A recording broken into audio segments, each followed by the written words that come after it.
Em uma festa luxuosa, minha esposa declarou na frente de todos que preferia beijar um estranho a me beijar. A multidão explodiu em risadas, e o amante dela, que estava ao lado, sorria, achando que tinha vencido. Eles não sabiam de uma coisa: 5 minutos antes disso, eu transferi todas as nossas dívidas para o nome deles e enviei meus milhões para um lugar seguro. O riso morreu instantaneamente quando, na tela do projetor, em vez de slides das férias, apareceram as conversas secretas deles e os extratos bancários. Esta é a história de como eu destruí a vida deles sem levantar a mão contra ninguém. Naquela festa, minha esposa Fernanda disse que preferia beijar o primeiro estranho que aparecesse a tocar nos meus lábios. Os convidados ao nosso redor, com taças de champanhe caro nas mãos, explodiram em gargalhadas. Era aquele tipo de risada que fere os ouvidos, arrogante e cruel, a risada de pessoas que se acham as donas do mundo. Eu estava parado no meio do terraço da mansão luxuosa do Carlos, meu consultor financeiro e, como eles pensavam, meu melhor amigo. Eu olhava para Fernanda. Aos 48 anos, ela ainda era uma mulher bonita, mas naquele momento a beleza dela me parecia uma máscara fria. Ela se deliciava com a minha humilhação, banhava-se na tensão alheia, pensando que eu era apenas um velho tolo que não percebia nada. Mas eu não era um tolo. Eu era um caçador paciente que finalmente havia encurralado a presa na armadilha. Quando o riso começou a diminuir, eu não chorei nem fiz um escândalo. Eu apenas sorri. Foi um sorriso frio que fez o silêncio reinar mais rápido do que qualquer grito. Eu, Ricardo Almeida, 52 anos, dono da maior rede de logística da região, passei a vida inteira construindo nosso império com as minhas próprias mãos, enquanto a Fernanda gastava dinheiro em vestidos de grife e almoços beneficentes onde só se discutiam os fracassos alheios. Ela achava que eu vivia para o trabalho e não via o que acontecia na minha própria cama. Mas, 4 meses atrás, tudo mudou. Eu encontrei não apenas marcas de batom ou uma nota fiscal de hotel. Eu encontrei o plano da minha destruição. Tudo começou por acaso. A Fernanda deixou o tablet dela desbloqueado na mesa da cozinha. Eu só queria verificar a previsão do tempo, mas vi uma mensagem do Carlos. Não era romântica. Estava escrito: mais 2 meses e o velho assina a procuração. Então vamos declará-lo incapaz e a empresa será nossa. Naquele instante, meu mundo não apenas balançou, ele se estilhaçou em 1000 pedaços. Eles não estavam apenas dormindo juntos pelas minhas costas. Eles planejavam tirar tudo de mim, o negócio, a reputação, até a minha liberdade, planejando me internar em uma clínica psiquiátrica sob o pretexto de um colapso nervoso. Eu não fiz um escândalo naquela noite. Coloquei o tablet de volta no lugar e fui trabalhar. Nos 120 dias seguintes, vivi uma vida dupla. De dia, eu era o marido amoroso e o parceiro confiável. À noite, eu me transformava em um investigador. Contratei detetives particulares e os melhores peritos em contabilidade forense. Nós encontramos tudo. Contas offshore nas Ilhas Cayman, registradas no nome do Carlos, para onde a Fernanda transferia fundos das nossas economias familiares sob o disfarce de doações de caridade. Centenas de milhares de reais roubados da nossa família. Mas o mais importante, encontrei os documentos que o Carlos preparou para minha falência. Ele pretendia jogar nas minhas costas as dívidas fictícias da própria firma dele. E aqui estávamos nós, naquela festa. A música tocava algo suave, contrastando com a tempestade que estava prestes a explodir. Caminhei até a Fernanda, estendi a mão e a convidei para dançar, sabendo de antemão o que ela diria. A recusa dela foi alta, teatral. Ela queria mostrar o poder que tinha sobre mim na frente do Carlos e dos amigos em comum. Eu prefiro beijar um estranho, repetiu ela, olhando diretamente nos meus olhos com desafio. Eu desviei o olhar lentamente para o Carlos, que estava perto do bar, girando preguiçosamente um copo de uísque. Engraçado, disse eu, com uma voz tão calma que foi ouvida até nas mesas vizinhas. Porque o Carlos não é exatamente um estranho. É, querida? E o quarto 214 do Hotel Miramar também é bem familiar para vocês. Vocês se encontram lá todas as terças e quintas há 11 meses. O silêncio tornou-se mortal. Até os garçons pararam com as bandejas nas mãos. O rosto da Fernanda ficou branco como papel. O Carlos quase derrubou o copo, dando um passo para trás, como se tentasse se esconder atrás dos convidados. Mas eu estava apenas começando. Tirei do bolso do paletó não uma arma, mas um simples pendrive e o coloquei na mesa ao lado da cabine do DJ. Aqui não tem apenas fotos, continuei, dirigindo-me agora a toda a multidão. Aqui estão os extratos bancários. 870 mil reais que minha esposa roubou das nossas contas para cobrir as dívidas de jogo do Carlos. Ah, vocês não sabiam? O charmoso anfitrião de vocês está falido e é um viciado em jogos. E ele planejava usar o meu dinheiro para fugir com a minha esposa para a Europa na semana que vem. A multidão engasgou. A esposa do Carlos, uma mulher elegante chamada Beatriz, que estava ao lado dele, virou lentamente a cabeça para o marido. O olhar dela era mais assustador do que qualquer grito. Mas o melhor ainda estava por vir. Eu olhei para o meu relógio. A propósito, Carlos, disse eu, olhando para ele com pena. Você achou que eu assinaria aqueles documentos de fusão das empresas hoje de manhã? Eu assinei. Mas fiz uma pequena alteração que você, na pressa, não notou. Você acabou de assumir responsabilidade pessoal total por todos os ativos tóxicos da minha firma, que eu separei propositalmente em uma holding à parte. Exatamente às 8 da noite, 5 minutos atrás, o sistema eletrônico registrou o acordo. Você agora é o dono de uma dívida de 5 milhões de reais. Parabéns pela aquisição. Eu me virei e caminhei para a saída. Atrás de mim, o inferno começou. Ouvi a Beatriz começar a gritar com o Carlos, ouvi os berros histéricos da Fernanda chamando meu nome, implorando para eu parar. Mas eu não olhei para trás. Entrei no meu carro, bloqueei os números deles no meu telefone e dirigi noite adentro. Eu não estava indo para casa. Aquela casa não era mais minha, eu a vendi uma semana atrás, formalizando o negócio com data retroativa através de um fundo fiduciário do qual a Fernanda nem desconfiava. Eu estava indo para uma nova vida, deixando-os queimar no fogo que eles mesmos acenderam. Aquele era apenas o começo do meu jogo. Eu dirigi pela estrada escura, sentindo uma leveza que não experimentava há anos. O silêncio dentro do carro era absoluto, mas na minha mente eu podia ouvir o caos que deixei para trás. Não fui para nenhum hotel 5 estrelas onde a Fernanda pudesse me encontrar. Em vez disso, segui para um apartamento modesto em um bairro tranquilo, alugado em nome de uma empresa de fachada que criei meses atrás. Era um lugar simples, com móveis básicos e sem luxo, exatamente o oposto da gaiola dourada em que vivi nas últimas 2 décadas. Joguei meu telefone antigo no rio enquanto passava pela ponte. Aquele aparelho continha as últimas ligações desesperadas da minha esposa e as ameaças veladas do meu ex-sócio. Eu não precisava ouvir nada daquilo. Eu sabia exatamente o que aconteceria nas próximas 24 horas, porque eu tinha desenhado cada passo daquela dança macabra. Enquanto eu preparava um café solúvel na minha nova cozinha, imaginei a cena na mansão.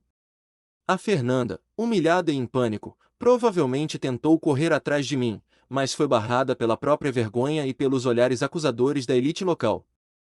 Ela deve ter tentado usar o cartão de crédito ilimitado para pedir um táxi ou reservar um quarto de hotel, já que voltar para casa seria insuportável. O que ela descobriu, com certeza, foi que o cartão estava cancelado. Não apenas aquele, mas todos eles. Às 8h01 da noite, o sistema bancário bloqueou automaticamente todas as contas conjuntas devido a atividades suspeitas que eu mesmo havia sinalizado dias antes. Ela estava sozinha, sem dinheiro e vestida com um vestido que custava mais do que um carro popular, mas que não podia comprar nem uma garrafa de água naquele momento. Mas o verdadeiro desespero pertencia ao Carlos.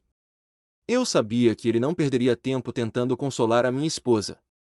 A aliança deles era baseada na ganância, não no amor. Assim que percebeu que a dívida de 5 milhões de reais era real e estava vinculada ao CPF dele, o instinto de sobrevivência falou mais alto. E foi aqui que aconteceu a primeira reviravolta que eu esperava ansiosamente. Na manhã seguinte, liguei à televisão e assisti às notícias locais. O escândalo na festa já havia vazado para as colunas sociais, mas a manchete policial era o que me interessava. Carlos tinha ido à delegacia logo ao amanhecer. Ele não foi se entregar. Ele foi denunciar a Fernanda. Era patético e previsível. Carlos alegou às autoridades que foi vítima de uma manipulação emocional e financeira. Ele disse que a Fernanda, usando a posição de esposa do dono da empresa, o coagiu a desviar fundos e que ela era a mente criminosa por trás das fraudes. Ele tentou jogar toda a culpa nela para se livrar das acusações de apropriação indébita e tentar anular a transferência da dívida milionária. Ele pintou a Fernanda como uma vilã maquiavélica e a si mesmo como um pobre apaixonado que foi enganado. Eu podia imaginar o choque da Fernanda ao ser intimada para depor, descobrindo que o homem por quem ela destruiu o casamento estava agora tentando mandá-la para a prisão para salvar a própria pele. No entanto, Carlos cometeu um erro fatal ao subestimar a minha preparação. Ele achou que, por ser o diretor financeiro, conseguiria apagar os rastros digitais ou manipulá-los para incriminar a Fernanda. O que ele não sabia era que eu havia instalado um software de monitoramento espelho nos servidores da empresa 3 meses antes. Cada vez que ele acessava as contas offshore, cada vez que ele falsificava uma assinatura digital, o sistema gravava não apenas a ação, mas a localização do IP, a biometria do teclado e até capturas de tela em tempo real. Quando Carlos tentou transferir a culpa, ele acionou a minha segunda armadilha. Eu havia instruído meus advogados a entregar um dossiê completo ao Ministério Público no momento exato em que qualquer um dos dois tentasse fazer uma denúncia. Esse dossiê continha e-mails que o Carlos pensou ter deletado, onde ele detalhava explicitamente como estruturar a fraude para que parecesse erro administrativo caso fossem pegos. Havia gravações de áudio, captadas legalmente no escritório dele, onde ele ria e chamava a Fernanda de ingênua, dizendo que a descartaria assim que conseguisse o meu dinheiro. A ironia era deliciosa. Ao tentar incriminar a Fernanda, Carlos validou a investigação que eu já tinha iniciado. A polícia agora tinha duas versões conflitantes, mas apenas uma delas era apoiada por terabytes de evidências forenses. O feitiço virou contra o feiticeiro de uma maneira brutal. A Fernanda ficou isolada, traída pelo amante e abandonada pelo marido. O Carlos ficou encurralado, com uma dívida impagável e provas criminais que apontavam diretamente para ele. No final daquela tarde, meu filho Tiago bateu na porta do apartamento. Ele era a única pessoa que sabia onde eu estava. Tiago sempre foi leal, mas durante anos sofreu em silêncio vendo a mãe nos tratar com indiferença. Ele entrou, com um rosto sério, e colocou um envelope sobre a mesa. Eram as chaves da casa da família. Ele me contou que a Fernanda tentou entrar lá, mas as fechaduras já tinham sido trocadas pelos novos proprietários. Sim, eu vendi a nossa casa para uma holding imobiliária, com uma cláusula de desocupação imediata. A Fernanda estava oficialmente sem teto, hospedada de favor na casa de uma amiga que, eu sabia, logo se cansaria do drama. Tiago ligou o notebook e me mostrou as últimas atualizações. As contas do Carlos nas Ilhas Cayman tinham sido congeladas por uma ordem judicial internacional que meus advogados conseguiram naquela manhã. O dinheiro que eles roubaram, quase R$ 900 mil, estava bloqueado. Eles não tinham acesso a nada. Estavam quebrados, expostos em guerra um com o outro. Olhei para o meu filho e, pela primeira vez em muito tempo, senti que a justiça não era apenas uma palavra bonita, mas algo tangível. Eu não precisei gritar, nem agredir. Eu apenas deixei que a ganância deles fosse a corda com a qual se enforcaram. E a queda estava apenas começando. O dia da audiência final no tribunal chegou sob um céu cinzento e pesado, um reflexo perfeito do clima dentro daquela sala estéril. 3 semanas haviam se passado desde a noite na festa, e a transformação na Fernanda era visível e chocante. Ela entrou no tribunal acompanhada por um advogado agressivo, conhecido por defender casos perdidos em troca de honorários exorbitantes, que eu sabia que ela não tinha como pagar. A postura altiva dela havia desaparecido, substituída por uma tensão nervosa. Ela parecia mais magra, e as roupas de grife, antes impecáveis, agora pareciam um figurino de uma peça que já havia saído de cartaz. No entanto, nos olhos dela, eu ainda via uma centelha de esperança delirante. Ela realmente acreditava que poderia reverter a situação, que a justiça veria como uma vítima das minhas maquinações frias. A estratégia da defesa dela era previsível e patética. O advogado começou argumentando que a minha exposição pública dos fatos na festa constituiu tortura psicológica e danos morais irreparáveis. Eles alegaram que eu havia planejado tudo maliciosamente para coagir a Fernanda a abrir mão dos seus direitos. Eles exigiam 50% de todo o patrimônio acumulado durante os 25 anos de casamento, além de uma pensão mensal de R$ 30.000. Ouvir aquelas demandas absurdas enquanto eu segurava as provas de que ela havia desviado quase R$ 1 milhão das nossas contas para financiar a fuga com o amante era um exercício de paciência. O juiz, um homem severo de cabelos grisalhos, ouvia em silêncio, folheando a montanha de documentos que a minha equipe havia protocolado. Foi então que o meu advogado, Dr. Mendes, se levantou.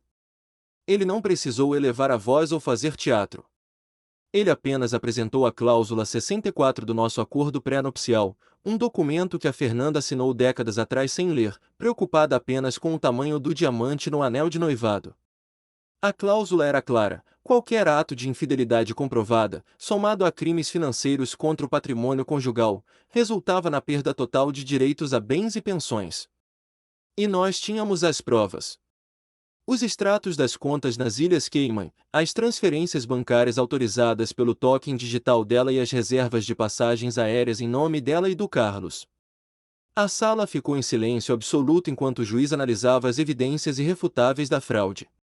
Mas o verdadeiro golpe de misericórdia, o momento que destruiu qualquer chance de redenção para Fernanda, não veio dos meus advogados. Veio de onde ela menos esperava. A porta do fundo do tribunal se abriu e minha filha, Camila, entrou. Até aquele momento, Camila havia se mantido distante, recusando-se a tomar partido. A Fernanda sorriu para a filha, um sorriso trêmulo e suplicante, acreditando que Camila estava ali para oferecer apoio moral à mãe. Mas o olhar da minha filha estava fixo no chão, carregado de uma dor que nenhum filho deveria sentir. Ela caminhou até a mesa do meu advogado e entregou um pequeno gravador digital antigo. O que se seguiu foi devastador. O juiz permitiu a reprodução do áudio como prova de conduta, uma vez que a disputa envolvia alegações de danos morais familiares. A voz que preencheu a sala era inconfundível. Era Fernanda, conversando com a irmã dela há 2 anos, durante um feriado em que eu estava viajando a trabalho. A gravação era nítida e cruel. Nela, a Fernanda dizia com todas as letras que nunca amou os filhos, que a maternidade tinha sido um fardo que estragou o corpo dela e a juventude. Ela confessava, rindo, que só aturava Camila e o Tiago porque eles eram a garantia de que ela teria acesso à minha fortuna para sempre. Ela chamava a própria filha de inconveniente necessário e dizia que mal podia esperar pelo dia em que as crianças saíssem de casa para que ela pudesse viver a vida que merecia. A cor fugiu completamente do rosto da Fernanda. Ela tentou se levantar, tentou gritar que era mentira, que era uma montagem, mas a voz falhou na garganta. Ela olhou para Camila, mas minha filha virou o rosto, com lágrimas silenciosas escorrendo pelas bochechas. Aquele áudio não apenas destruiu a defesa da Fernanda, ele aniquilou o caráter dela diante da corte. O juiz desligou o gravador com uma expressão de repulsa visível. Não havia mais argumentos, não havia mais contexto a ser debatido. A mulher sentada no banco dos réus não era uma vítima, era uma predadora que havia consumido a própria família por ganância e vaidade. A sentença foi proferida 10 minutos depois. O juiz foi implacável. Ele declarou a validade integral do contrato pré-nupcial e reconheceu a fraude financeira. A Fernanda não receberia nada. Nem um centavo do patrimônio, nem R$ 1 de pensão. Além disso, ela foi condenada a restituir a parte dos valores desviados que ainda pudesse ser rastreada, o que significava que ela saía daquele casamento não apenas sem nada, mas com uma dívida impagável. O juiz também ordenou que ela pagasse as custas processuais de ambas as partes. Quando o martelo bateu, o som ecoou como um tiro. A Fernanda desabou na cadeira, cobrindo o rosto com as mãos. O advogado dela começou a recolher os papéis rapidamente, ansioso para se distanciar do desastre. Eu me levantei, ajeitei o paletó e olhei para minha ex-esposa uma última vez. Não senti alegria, nem tristeza. Senti apenas o alívio frio de quem remove um tumor maligno. Saí do tribunal com a Camila ao meu lado, deixando para trás uma mulher que tinha tudo e, por escolha própria, terminou sem nada. O jogo tinha acabado. Checkmate. Os meses que se seguiram ao veredito do tribunal foram como assistir a um incêndio florestal que, depois de consumir tudo, finalmente se extingue, deixando apenas cinzas e silêncio. Para Fernanda e o Carlos, aquele foi o início do verdadeiro inferno, um pesadelo burocrático e social do qual não havia como acordar.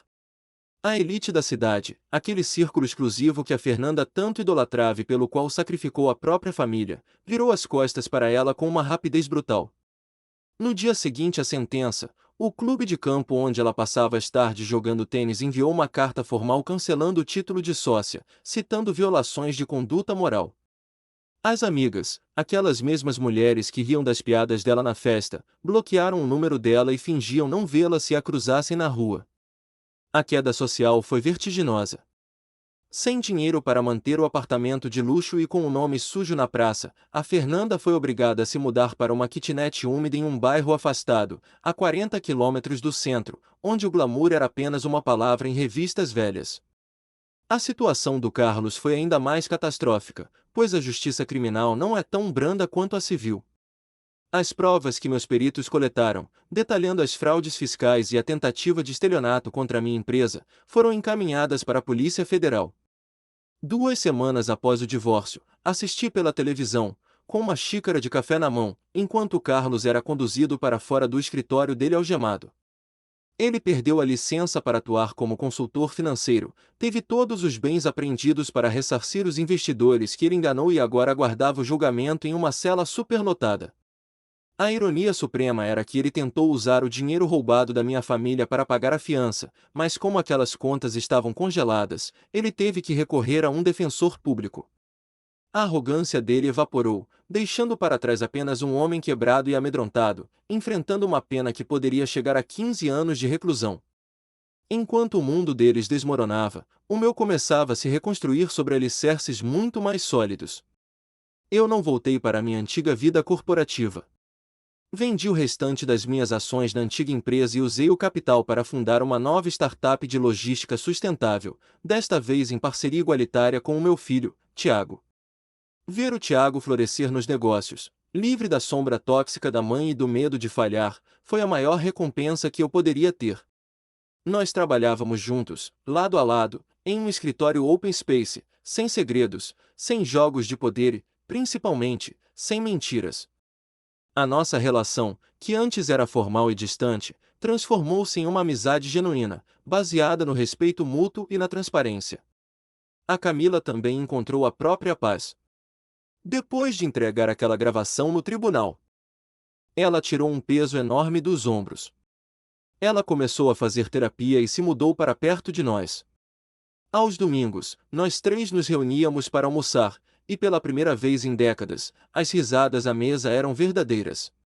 Não havia tensão, não havia necessidade de fingir que éramos a família perfeita de comercial de margarina. Éramos apenas três sobreviventes curando as feridas uns dos outros. A Fernanda tentou entrar em contato algumas vezes, enviando cartas longas e desconexas, culpando Carlos por tudo e pedindo dinheiro emprestado para recomeçar. Eu nunca respondi.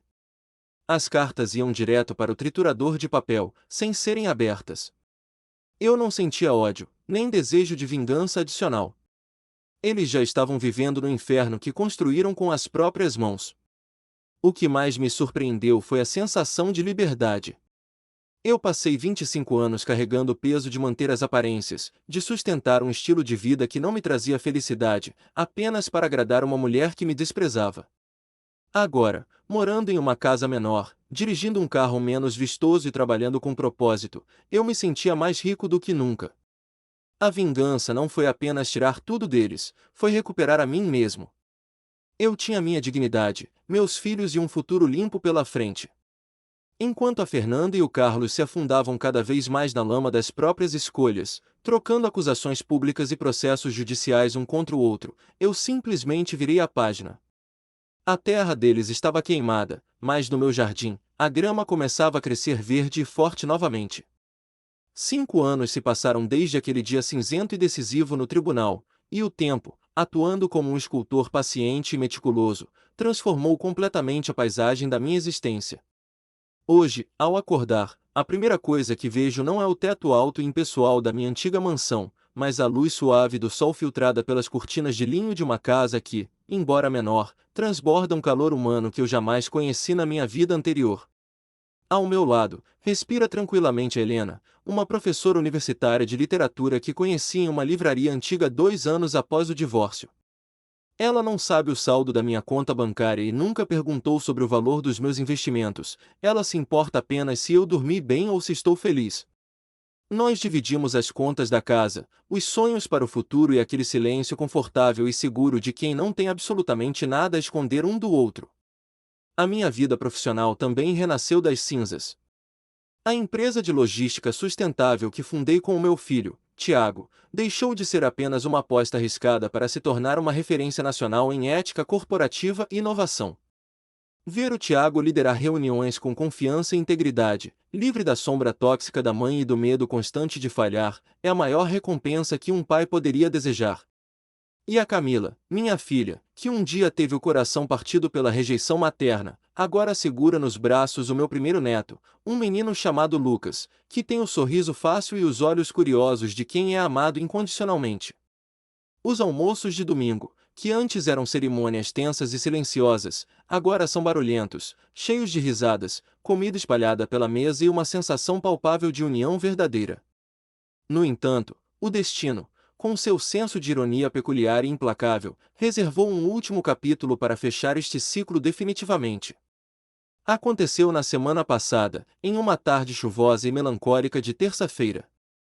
Eu estava no centro da cidade para assinar alguns contratos e decidi parar em uma padaria simples, longe dos bairros nobres, para tomar um café expresso enquanto aguardava a chuva diminuir. O lugar estava movimentado, com o cheiro forte de pão fresco misturado ao aroma de café passado e o barulho de conversas alheias. Entrei na fila, distraído, verificando algumas mensagens no celular sobre o aniversário de 2 anos do Lucas. Quando chegou a minha vez, levantei os olhos para fazer o pedido ao balcão. Foi então que o mundo parou por um segundo interminável. A mulher do outro lado, vestindo um uniforme desbotado de poliéster, com uma rede no cabelo e o rosto marcado pelo cansaço. Era Fernanda. Ela envelheceu 20 anos em apenas 5. As linhas ao redor dos olhos e da boca estavam profundas, esculpidas não por sorrisos, mas por anos de preocupação, amargura e privação. As mãos dela, que antes só seguravam taças de cristal importado e cartões de crédito ilimitados, agora estavam ásperas, vermelhas e calejadas pelo trabalho manual incessante. Ela me reconheceu no mesmo instante em que nossos olhares se cruzaram. Vi o choque atravessar o corpo dela como uma corrente elétrica visível. Ela empalideceu drasticamente, e a xícara que segurava tremeu, fazendo Pires tilintar contra o balcão de mármore gasto. Por um momento, vi o pânico cru, absoluto nos olhos dela, o medo paralisante de que eu fizesse uma cena, de que eu gritasse quem ela era, de que eu a humilhasse ali mesmo, na frente dos colegas e clientes, devolvendo na mesma moeda a dor que ela me causou naquela festa fatídica anos atrás. Mas eu não fiz nada disso. Dentro de mim, não havia raiva incandescente que queimava no meu peito no passado. Não havia o desejo de vingança, nem mesmo aquela satisfação mesquinha e sombria de ver o inimigo derrotado e humilhado. O que eu senti foi algo muito mais poderoso, sereno e definitivo: indiferença. Ela era apenas uma estranha, alguém que eu conheci em outra vida distante, uma personagem de um livro triste que eu já tinha terminado de ler e colocado de volta na estante mais alta. Eu fiz o meu pedido com a voz calma, educada e polida, como faria com qualquer outra pessoa. Quando ela me entregou o café, com as mãos ainda trêmulas, eu paguei com uma nota de R$ 50 e disse, com suavidade, que ela poderia ficar com o troco. Ela não conseguiu dizer uma palavra sequer, apenas assentiu com a cabeça, com os olhos baixos, incapaz de sustentar o peso da minha tranquilidade e da própria vergonha. Enquanto eu bebia meu café em uma mesa perto da janela, observando a chuva lavar as calçadas sujas, pensei no Carlos. As últimas notícias que tive dele chegaram através de uma pequena nota em um jornal local meses atrás. Ele ainda estava cumprindo pena em um presídio estadual superlotado, condenado a 12 anos em regime fechado por fraude, lavagem de dinheiro, estelionato e formação de quadrilha. A esposa dele, Beatriz, divorciou-se logo após a prisão, vendeu tudo o que restava e reconstruiu a vida em outro estado, longe da lama que ele criou. O Carlos, o homem que se achava um gênio financeiro intocável, agora era apenas um número no sistema penitenciário, esquecido pelos amigos, abandonado pela família e forçado a confrontar a própria insignificância todos os dias. O Carlos e a Fernanda, que um dia se acharam mais espertos do que todos nós, que riram da minha suposta ingenuidade e bondade enquanto planejavam friamente a minha ruína financeira e emocional, terminaram exatamente onde as escolhas egoístas deles os levaram. Um estava atrás das grades, privado da liberdade e do poder que tanto idolatrava, a outra estava presa em uma vida de arrependimento silencioso e trabalho duro, privada do status e da dignidade que ela valorizava acima de tudo e de todos. A justiça não precisou vir das minhas mãos sujas de sangue, ela veio naturalmente, como a gravidade. Saí da padaria e abri o guarda-chuva, caminhando com passos leves em direção ao meu carro. A Fernanda ficou para trás, limpando mesas e servindo cafés para estranhos, presa nas consequências irreversíveis das próprias ações. Eu não olhei para trás, nem por um segundo. Não havia necessidade, nem curiosidade. Aquele encontro serviu apenas para confirmar o que eu já sabia no fundo da minha alma: a melhor vingança não é o ataque, nem o grito, nem a destruição pública do outro. A melhor vingança é viver bem. É ser feliz de verdade, com integridade, amor e paz de espírito. É construir algo tão sólido e verdadeiro que nenhuma mentira ou traição possa derrubar. Eu entrei no carro, liguei o aquecedor e disquei o número da Helena, perguntando se ela queria que eu levasse comida italiana para o nosso jantar. A voz dela do outro lado da linha, carinhosa, genuína e cheia de vida, foi o som da minha vitória final. A traição da Fernanda e a ganância do Carlos tentaram me destruir. Tentaram me apagar, mas, no fim, eles foram apenas o fogo necessário que forjou o homem que sou hoje. Eles perderam tudo tentando roubar o que não lhes pertencia. Eu perdi o que não me servia para ganhar tudo o que realmente importa nesta vida. A justiça foi feita, não apenas pelos martelos dos juízes, mas pela mão implacável e justa do tempo. E eu, Ricardo Almeida, finalmente sou um homem completo e livre.